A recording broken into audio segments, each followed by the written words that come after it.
Praise the lord. దేవునికి స్తోత్రం కలుగును గాక. హల్లెలూయా.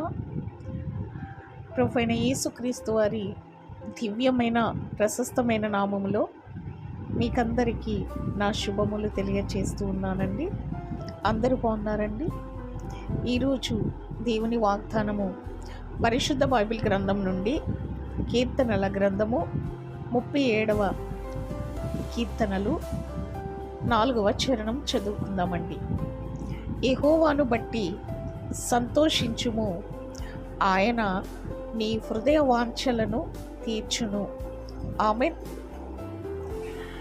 ఈరోజు దేవుడు మనకిచ్చినటువంటి ఈ వాగ్దానము మనందరి జీవితంలో నెరవేర్చబడునుగాక.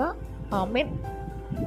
అవునండి, యెహోవాను బట్టి ఎవరైతే సంతోషిస్తారో వారి హృదయ వాంఛలను తీరుస్తానని దేవాతి దేవుడు ఈరోజు మనకు గొప్ప వాగ్దానము చేస్తూ ఉన్నారు.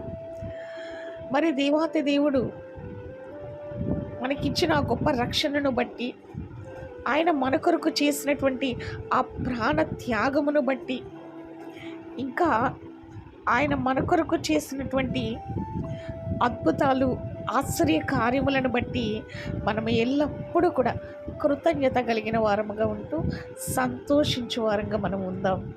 దేవాతి దేవుడు మన హృదయ వాంఛలను తీర్చునుగాక. ఆమెన్.